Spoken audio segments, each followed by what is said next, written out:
이 초연가를 현대적 입장에서 보면은 오늘날 코로나에 시달리고 있는 우리들에게 있어서 초연가는 대단한 위로를 줍니다. 그 초연의 아내를 뺏어간 게 누굽니까? 바로 코로나 역신입니다. 돌림병이죠. 우리는 그 역신 앞에서는 어떤 절대 권력자도 또는 아무리 돈 많은 사람들도 무릎을 꿇을 수밖에 없었죠.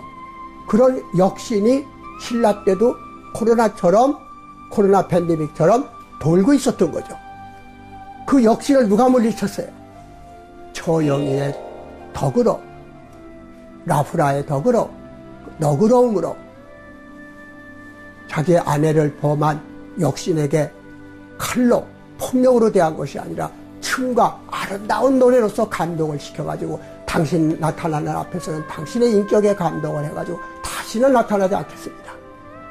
그래서 사람들이 마마 그 당시에 그 돌림병이 걸면 전부 그 처형의 얼굴을 걸어놨다. 현대 얘기잖아요. 코로나 시대의 초영이는 각별한 의미를 갖게 되는 것입니다. 지금 메시지는 두 개밖에 없어. 한국 사람에게는 아파냐 우파냐 야냐 여냐 이거밖에 없어. 정치와 맞서고 경제와 맞설 만한 지식이 없는 나라구나. 국지적 미디어는 없냐 이거. 네.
향가의 미스터리, 풀게 된 열쇠가 바로 고려가요의 딱 초연가가 춤과 함께 노래말이 전해진 거예요. 예, 의식적이고 굉장히 안정되고 차분하고 이거 눌러지는. 어느 때는 위협적이기도 하고 이걸 뿌리면서 직립적이고 직선적이고. 아니 그 어여쁜 아내를 둬두고 바보지 그건 바보지. 왜 밤에 달을 봤느냐 하는 얘기를 초영무 초영가 하면서 말하는 사람이 거의 없다. 거의 없다.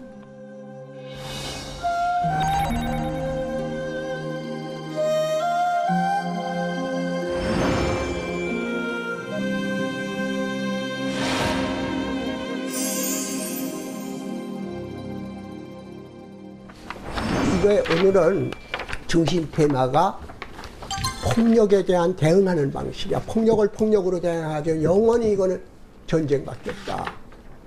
그리고 이제 우리가 평화라고 그러는데 인류가 생긴 지 지금까지 평화는 있어 본 적이 없다. 칸트도 전쟁은 가만히 있어도 전쟁들 한다. 전쟁이 일상적인 것이고 정상적인 거다.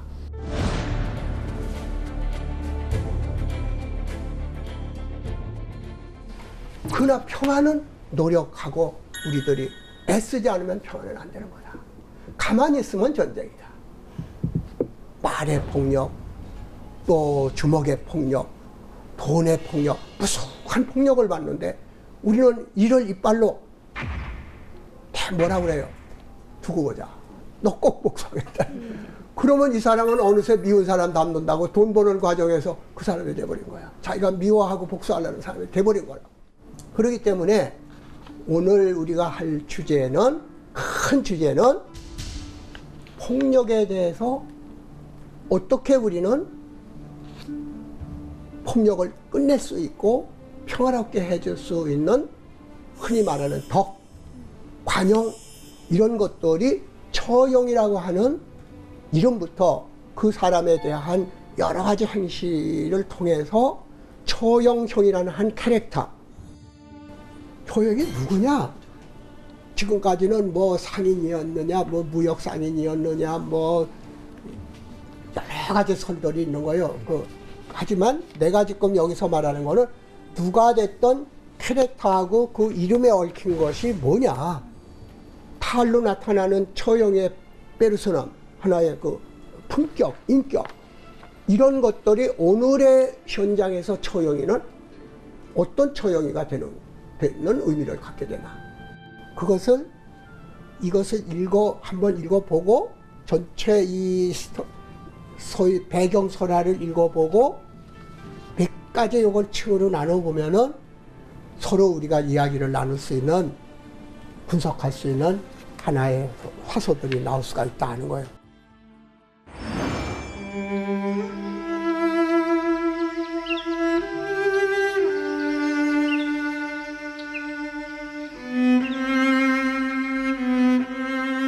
신라 49대 헌강왕 때였다.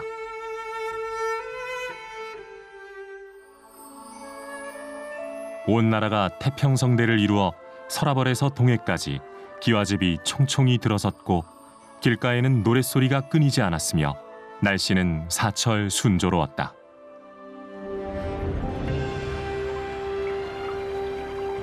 헌강왕이 동해로 행차하던 어느 날 돌아오는 길에 구름과 안개가 자욱하게 덮이면서 천지가 어두워졌다. 갑작스런 변기에 놀라 왕이 좌우 신하에 물으니 이것은 동해용의 조하이므로 좋은 일을 행하여 풀어야 합니다. 오, 그래. 이봐라, 용을 위하여 절을 세우도록 하라.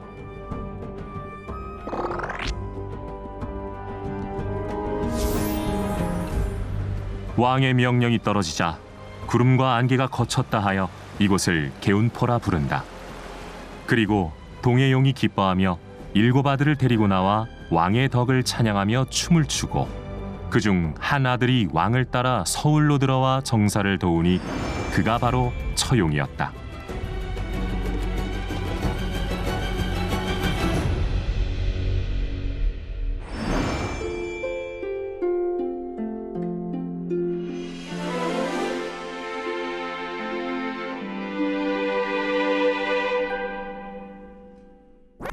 안녕하세요. 오늘도 향간 아들이 길잡이 셔블롯을 찾아주셔서 감사합니다. 본격적인 이야기로 들어가기 전에 우리 조상이 사랑한 살화적 인물 처용에 대한 몇 가지 단서를 알려드릴게요. 여러분 머릿속에 한번 그려보세요.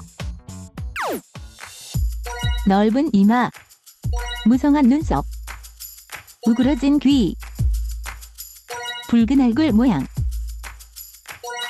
우묵한 코, 밀어나온 턱, 수거진 어깨, 머리 위에 7개의 복숭아 열매를 걸고 사모 양옆에 모란 꽃을 단 서역인 외모의 남자, 귀신을 물리치는 소신이자 친근하고 사랑스러운 우리 신화 소 캐릭터 처용. 우리는 어떻게 그를 사랑하게 되었을까요? 계속되는 이야기를 잘 따라가다 보면 처용을 만날 수 있어요. 그게 이제 페르시아 사람이냐, 뭐 저쪽 무슬림이라고도 이제 얘기를 하죠. 생목인, 눈이 파란 사람. 또 실제 처용이 고려가요의 그 얼굴 묘사한 거 보면은 완전히 그 서양 사람을. 코가 크고 눈이 쑥 들어가고 말이야. 전부 해서. 그러니까 그때 우리가 국제도시고 무역을 많이 했을 때고 그 당시에 페르시아 사람들이 그린 그 무역한 사람들이 그린 지도에 보면은 신라라고 그걸 현대말로 옮기면 신라라고 딱 돼 있어요. 우리가 아는 것보다 훨씬 국제적이었고 그 당시에 사람들도 훨씬 개방적이었고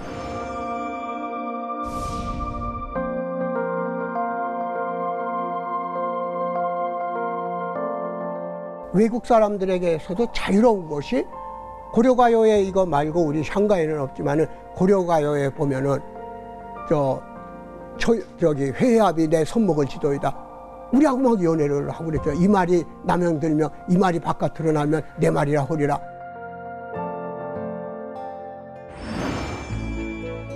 이런 그 민요가 나올 정도로 외국인들하고 접촉을 했던 거예요.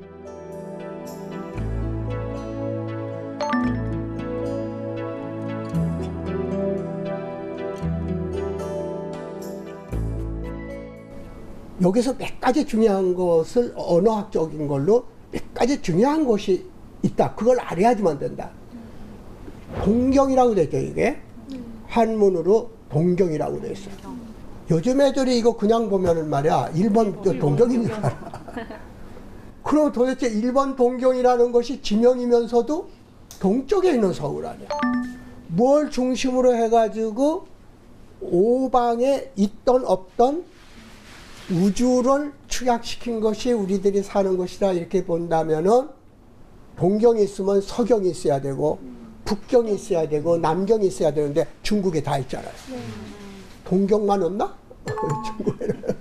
그러고 보니까 중국 사람이 북경도 있고 남경도 있고 서안.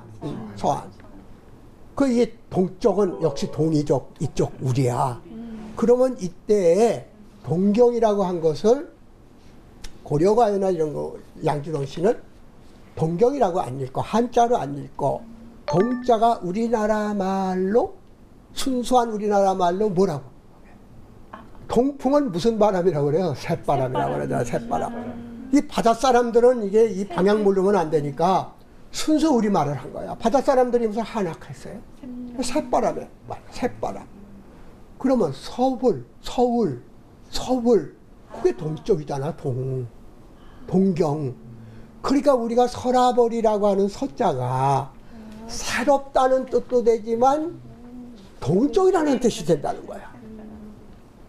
근데 왜 이게 중요하냐? 이게 만약에 해동, 동쪽 바다라고 돼 있잖아.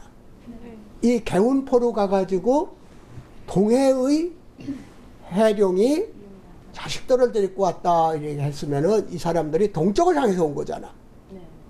그러면 우리가 하와이로 딱 갔어. 가가지고 밤이 됐어. 그 달 보면서 하와이 달이라고 그래요? 하와이 달이면서 뭘 생각해요? 고향 달을 생각하는 거죠. 그러니까 여기에서 세발 밝기 달에라는 말 속에 중요한 키워드가 있는 것이 동쪽이라는 뜻하고 달이라는 거예요. 달. 우리는 사계절이 고르고 밤낮의 한서 차이는 있지만은 해와 달의 별 느낌이 다를 거 없어요. 그런데 지금 중동 지역의 이 남쪽 거기에 가면은 낮에 아무것도 못해요. 뜨거워서. 그럼 여기에 벌써 풀리는 것이 있어. 이 사람이 동쪽과 관련된 이방인이라는 게 확실하다는 거죠.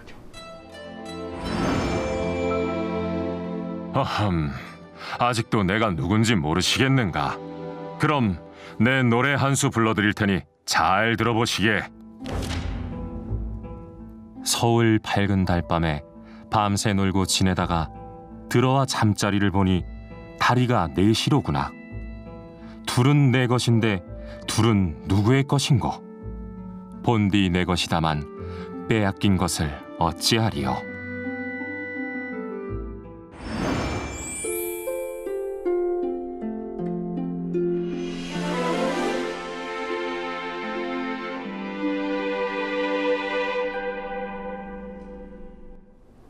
아니 그 어여쁜 아내를 둬두고 밤새도록 놀다가 자리 보러 왔는데 그 뭐 하다가 여태 들어왔냐? 아내는 그냥 혼자 자게 만들고 그렇게 볼 수도 있죠. 그러나 이 사람이 만약에 페르시아의 상인이거나 중동 지역에서 온 사람들이고 기후가 다른 거기서 왔다면 당연히 밤에 화려가 습관적으로. 또 하나는 고향 생각을 하기 때문에 우리 고향 생각나면은 달보잖아요. 그러니까 이 단서가 서발 밝기 달에라고 보통 사람 같으면은 이 노래를 부를 때 강조하지 않을 반향하고 달을 얘기했을 때 불교하고 달은 밀접한 관계가 되는 것이 불교의 원형이 힌두교, 불교 이것이 전부 인도 이쪽에였기 때문에 달을 떼내고서는 광덕의 처에도 나오고 샹가도 그렇고 달을 모르면 샹가를 모른다는 거예요. 그것이 바로 불교와 밀접한 관계라는 것이지. 그러니까 우리가 서방정토니 말이지 뭐 무슨 서왕문이 서쪽을 기리는 것은 전부가 달문화권인데 우리가 음력을 세우고 뭐 하는 것도 결과적으로는 그쪽 영향을 많이 받아가지고 그랬기 때문에 실제로 농사를 져보면 달 가지고 안 되는 거예요. 농사는 태양에 의해서 짓기 때문에 한국 사람들이 음력 세고 뭐 음력 그 달력 쓰는 줄 아는데 절대 아니야. 태음력, 태양력하고 음력을 섞은 게 우리나라 것이야. 여기서 세발 밝기 달에 밤들어 논이다가 들어사 자리 복은 가로리네 혀라 할 때는 이 처영이가 어떤 사람이다. 왜 밤에 달하고 놀았나. 여러 가지 해석이 나오는 거예요. 우선 풍류객이야. 사람보다 자연을 좋아해. 아내 얼굴보다는 말이야. 이 달에 그 하늘에 있는 이 지상이 아니라 하늘에 어리는 그 달이 좋은 거야. 지상에 있는 현실 먹고 살고 고달픈 이런 데에서 하늘에서 달을 보는데 달은 반드시 재생을 하잖아요. 사라졌다가 다시 나와요. 태양은 안 그런데. 그러니까 영원한 죽었다 다시 살아나고 죽었다 다시 살아나는 거니까 인간들이 이 세상에서 죽었다 다시 윤회해서 태어나고 하는 거니까 이 달만 가지고서도 한국인과 달의 문제를 가지고 나오면은 향가만 가지고서도 엄청난 우리가 모르는 달문화권이 가지는 종교와의 관계, 지역과의 관계, 풍토와의 관계가 자세히 드러나는데 여기에서 달 얘기가 왜 밤에 달을 봤느냐 하는 얘기를 처영무, 처영가 하면서 말하는 사람이 거의 없다. 거의 없다. 그러면 무슨 처영가하고 처영무가 뭐냐는 거예요. 역실에 들은 것도 이 사람이 방을 비워놓고 밤에 달을 보러 다닌 거예요. 그러면 이 사람은 어떤 사람이냐? 세속적으로 말하면은 달을 보면서 고향을 그리워할 수도 있다. 그렇지 않더라도 이 사람은 마음은 어디가 있어요? 땅에 가 있는 것이 아니라 초월적인 하늘에 가 있다는 거예요. 그게 불심이고 불력이고 종교의 세계잖아요. 이 세속적인 삶이 아니라. 그리고 이것을 만약에 종교랑 관계없다면 시인이야. 이 사람은. 달밤에 달 보면서 밤새도록 뭐하고 놀았겠어요? 나 이게 궁금해. 뭐하고 놀았을까 이 사람은. 노래를 부르고 시를 짓고 거기서도 춤을 췄을 거야.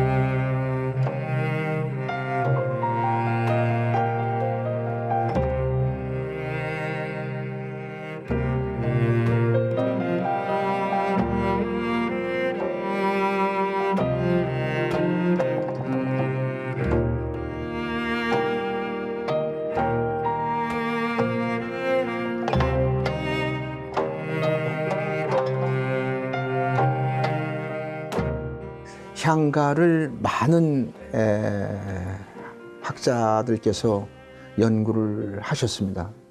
원래 불교가 들어오기 이전부터 있었던 그러한 그 당시의 민가, 민요, 시가 모든 삶의 소리를 향가라고 얘기를 했다. 이렇게 학자들도 보고 있고 저도 그렇게 생각을 합니다. 그러면서 불교가 들어오면서 향가하고 만나게 됩니다. 그래서 그 민족들이 삶의 소리로 불렸던 향가에다가 부처님의 말씀을 얹어서 부르도록 하면서 불교와 관계 있는 향가가 만들어진 것이 아닌가. 일현 스님께서 그 많은 향가 중에서 14수만 골라서 삼국유사에다 실으신 것은 불교와 관계가 있기 때문에 그런 곡만 골라서 실은 게 아닌가. 이렇게 생각도 해봅니다. 그래서 현재 전해지고 있는 향가는 불교와 깊은 관계가 있는 것으로 학자들이 다 이야기하고 있습니다.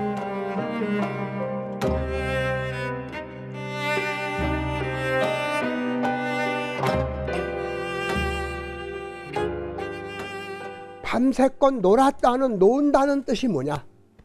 의식주하고 관계없는 거예요. 논다는 거는 의식주하고 관계없는 거예요. 그러니까 모든 종교도 문화도 먹고 살고 집에서 살고 입고 하는 것이 전부라면은 동물하고 조금도 다를 것이 없죠. 의식주는. 이것은 생명의 우리 생활의 목적이 아니라 생활의 수단이야. 이 세 가지는.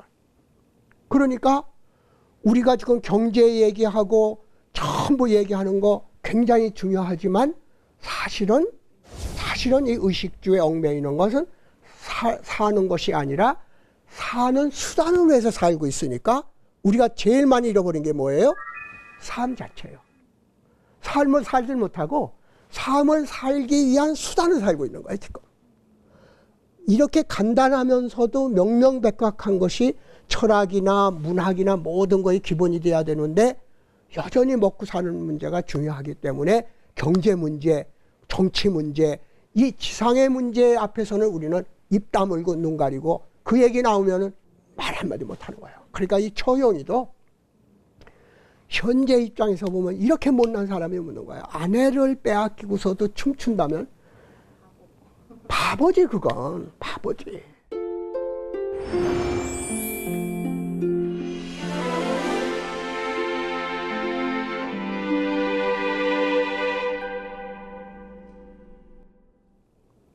그러면은 그 아내와의 관계, 역신과의 관계에서 일어나는 가로리 내여라, 들어사 자리복원.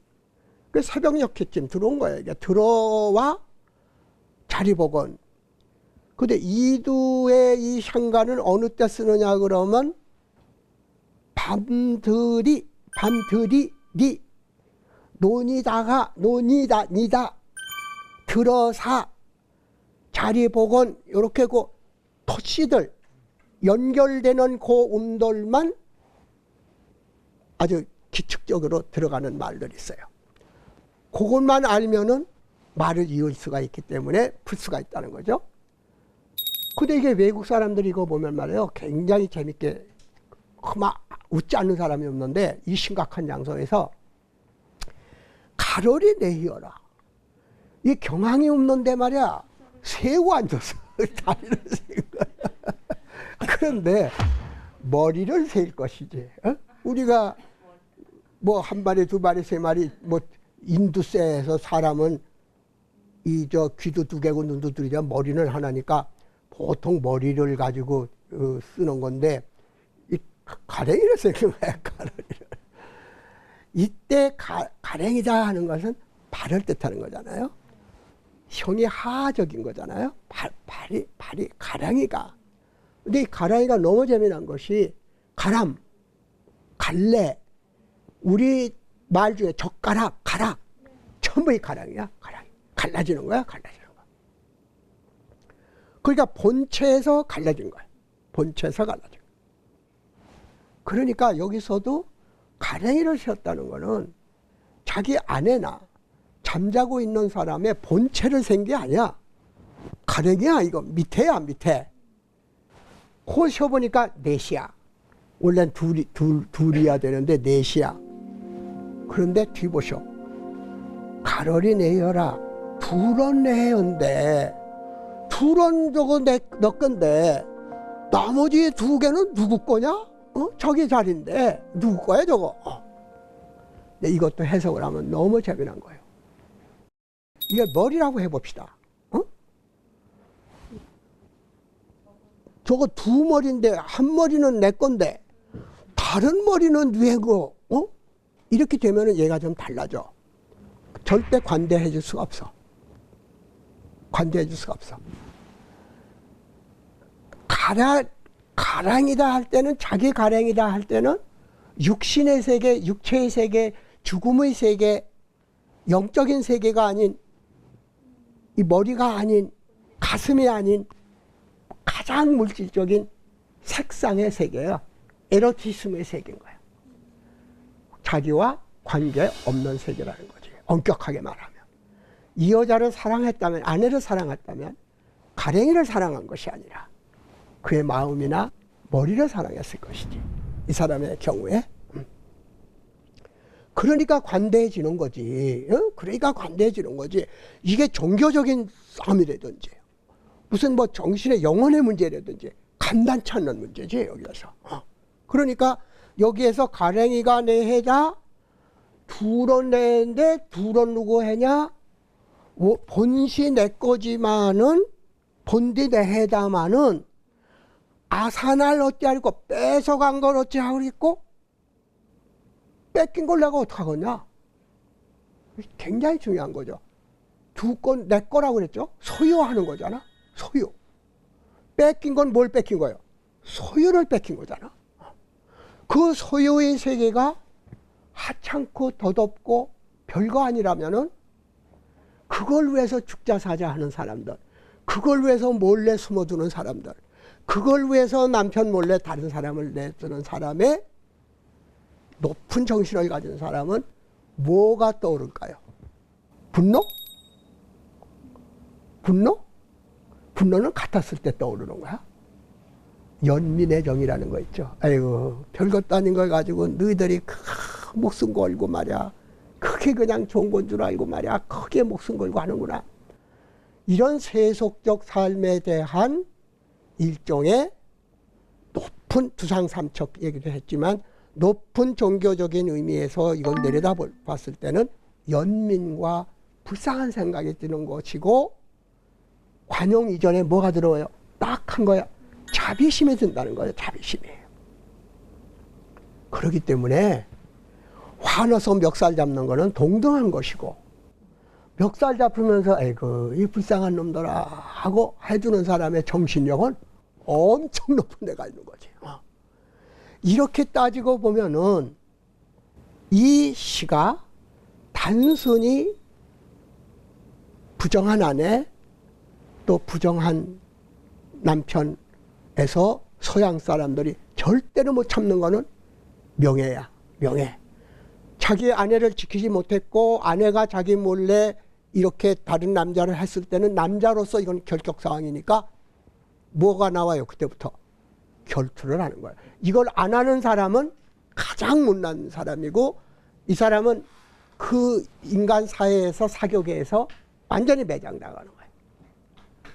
근데 이게 거꾸로 존경을 받고 오늘날까지 몇천 년이 지난 후에도 처용이를 섬기고, 또 역신도 춤을 추는 걸 봐가지고 무릎을 꿇고 당신이 나타나는 데를 나오지 않겠다 한 것은 무력으로 치고 폭력을 폭력으로 감고 하는 것보다 덕으로, 관용으로 이것을 덮고 용서해주는 그 덕이라는 그 힘이 칼의 힘보다도 훨씬 크다. 그렇게 되면은 소위 그 복수하는 그 세계가 이 세계에 들어오면은 무의미한 것이 돼버리고, 영원한 복수전. 여기 만약에 칼로 싸워가지고 이 사람을 무력으로 어느 편이 제압했다면 반드시 복수를 하게 되고, 다음에 복수를 하니까 영원히 얘기한 전쟁은 계속되는 것이다. 그런데 한쪽에서 그걸 관용으로 베풀고 그거를 오히려 거꾸로 포용해주고 해주면은 이 분쟁은 거기서 끝나는 것이기 때문에 뒤에는 평화가 오는 것이다. 이렇게 봤을 때 여기 큰 테마로 보여지는 것은, 우리가 이 주제로 보는 것은 이 사람이, 처영이가 누구냐, 이런 걸 가진 사람이 누구냐, 어느 사람이냐 이 문제가 아니라 고려 때까지도 역신을 물리치는 걸로 문간에다가 이걸 붙여놓고 또는 나래 같은 걸로 춤을 춰서 벽살을 해가지고 인간이 절대로 이길 수 없는 역신도 이 처형이의 덕으로, 처형이의 덕으로, 인덕으로, 품격으로 감화시켜서 이것을 내쫓았기 때문에, 폭력으로 내쫓은 것이 아니라 폭력을 춤으로 내쫓기 때문에, 아주 중요하죠. 폭력을 춤으로 굴복시킨 거예요. 폭력을 폭력으로 한 것이 아니라. 그래서 내가 춘향전하고 처형가하고 똑같은 얘기인 거예요. 똑같은 얘기인 거예요. 십장가에서 변학도가 매를 들이칠 때에 일이여 하면은 일자 붙여가지고 일구월심 해가지고 이거 하고 되면 너무 그 똑같은 거 한번 읽어봐요.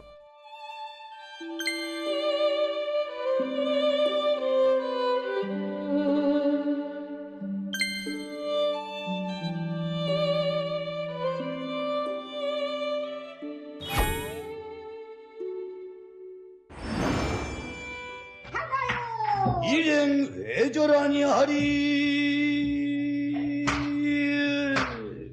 회절이 무엇이오 일조낭군 이백오두에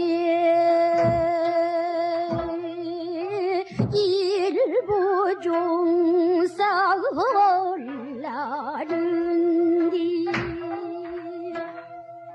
일편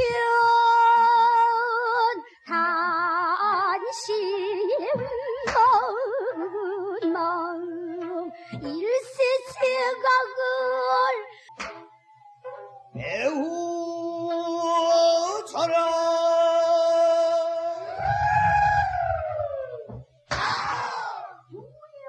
그러니까 이 저 곤장 때릴 때 이리요 하면은 세는 거거든. 이리요 폭력이야. 완전히 매를 뛰는데, 그래서 십장가야.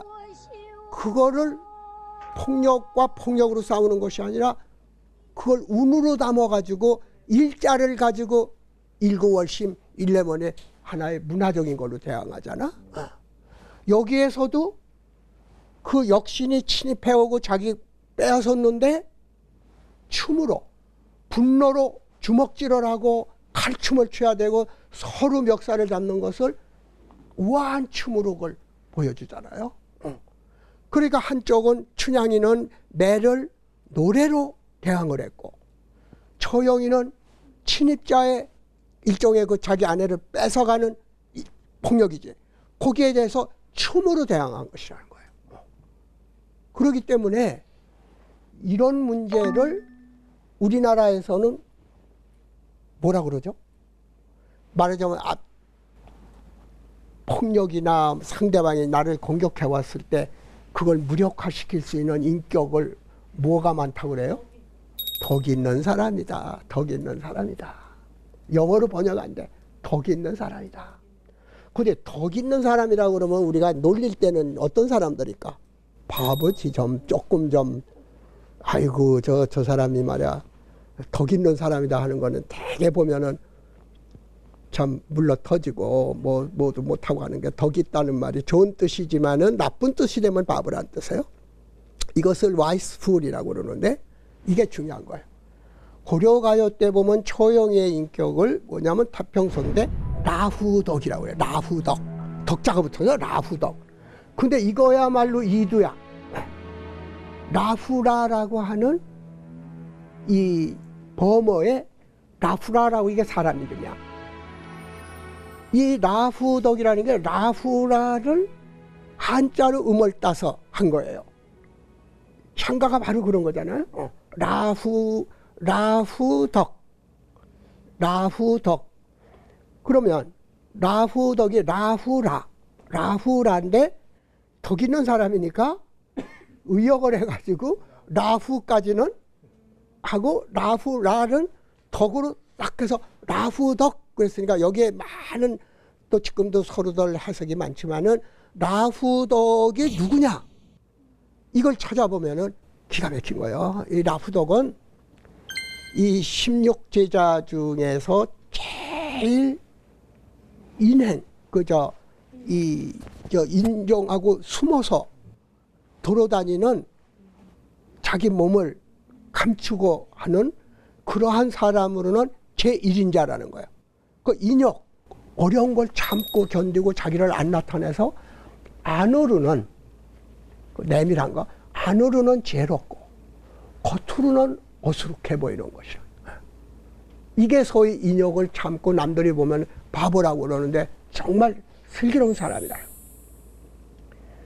나는 이것을 대학에서도 가르친 적이 있고 글도 썼지만은 보통 초용가를 젊은 사람들한테 하면요 진짜 납득 안 해요. 바보 천치지 자기 부인을 빼앗기고 춤추는 사람이 어디 있느냐 그러고 비겁하다. 어? 아까 여자 두고 왜 바깥에 나와 돌아다녔나 하는 식으로 이게 세속적으로 생각해 보면 풀리지 않는 거예요. 그런데 라후덕이라고 해서 종교적 차원에서 보면은 이 가장 슬기롭고 참고 견디는 참을성, 용서하고 관용하고 폭력이나 이런 걸 폭력으로 하지 않고 자기가 당하면서 참는 하나의 모델. 그러면 아구가 맞잖아요. 그렇기 때문에 용서하고 받아들인 거다. 그래서 여기에 보면은 참 재미난 것이 노인 헌화가 다음에 이게 100년 뒤에 얘기예요. 100년 뒤에. 그러니까 앞에는 불교 색깔이나 이런 것이 생활화 안 됐는데 헌강환 때 오면은 헌강환 자신이 완전히 그 불교 강연에 나가서 그거 하고 열심히 믿으신 분이야. 그리고 이미 만들어진 불교의 절이 많고 이분 자신이 이 망해사 이걸 만들어서 이게 지금 초용에서 이게 풀리는 것인데 절도 많이 짓고 이런 분이니까 꼭 그 전성기에 아주 헌강황 때의 전성기에 불교도 아주 무르익을 때기 때문에 라후덕 같은 게 이게 나오는 것이야.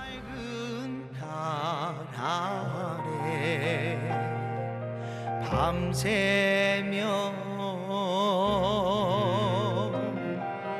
논일다가 그래서 이 비슷한 연대에 쓰여진 것이 우저가예요. 우저가. 나는 사실 신라샹가 할 때 제일 화나면서도 신나는 거야. 아이고 왜 이러니까 나라 뺏기고 말이야 밤낮 종살이 했지 죽더라도 한번 부딪히지. 그런데 이게 바로 그 얘기예요.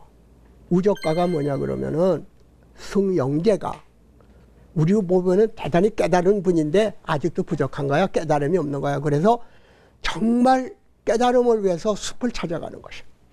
그 숲을 찾아가다가 60인의 도둑한테 만나는 거예요. 재밌게 생각해야 돼. 도둑이 하나라면 얘기는 달라지는 얘기야. 이거 진짜 도둑이야 그건. 재미난 거는 읽으면 읽을수록 초영이보다 역신이 대단하고 우리 그 초등학교 학생도 그랬잖아요. 노인 헌화가의 그 용왕이 대단한 사람이다. 안 돌려줘도 줄 거를 말이야. 그 사람들이 때로 몰려가지고 그랬다고 말이야. 그걸 돌려주느냐. 용하다. 이 사람이 더 인격적이다. 한 식으로 여기에도 승영제가 60인을 놓고 얘기를 하니까 다 그 우적가를 부르니까 전부 감동을 해가지고 무릎을 꿇은 거예요. 근데 그 전에 칼을 들이대면 보통 사람은 무서워서 떨 텐데 이 사람은 끄떡도 안 하는 거야. 이게 보통 사람이 합니다. 노래를 불러봐라 할 때 그 노래가 기가 막힌 거야.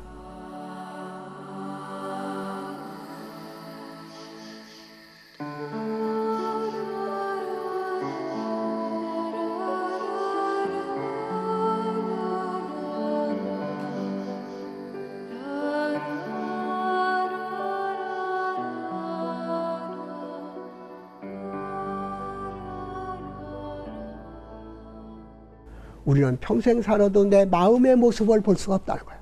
이거 하나로 써도 나는 점수 100점 줘. 어?